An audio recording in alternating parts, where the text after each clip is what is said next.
নমস্কাৰ স্বাগতম জনাইছো মোৰ অন্য এটি ভিডিঅ'ৰ মাজলৈ প্ৰিয় দৰ্শকসকলৰ আমি সকলোৱে জানো যে বিবাহ হ'ল এটা সামাজিক বান্ধোন বিবাহৰ জৰিয়তে আসলতে দুখন ঘৰৰ দুটি পৰিয়ালৰ মাজত এক আবেগিক সম্পৰ্ক স্থাপন হয় বুলি ক'ব লাগিব বিভিন্ন আসলতে অসমীয়া সমাজৰ যি বিবাহৰ যি ৰীতি নীতি বা পৰম্পৰা বিভিন্ন ধৰণৰ ৰীতি নীতি বা পৰম্পৰা এখিনি প্ৰচলন থকা দেখা যায় অসমীয়া বিবাহৰ আজিও তাৰে এটি পৰম্পৰা আপোনালোকৰ আগত দেখুৱাব বিচাৰিছো এয়া হ'ল এখন বিবাহৰ যেতিয়া এজন দৰাৰ শুভ বিবাহৰ দিন ধাৰ্য কৰা হয় তেতিয়া এখন বিবাহত এজন দৰাৰ সখীয়েকে আসলতে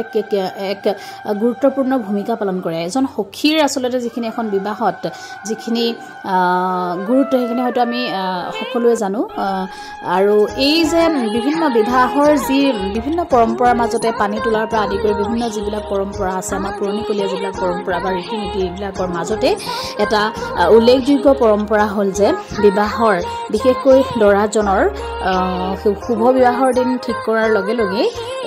এটি পৰ্ব থাকে সেইটো হ'ল সখী ধৰা পৰ্ব বুলি কয় আৰু মই দেখুৱাইছো এটা সুন্দৰ সখী ধৰা পৰ্বৰ আসলতে এটা আপোনালোকে দেখিছে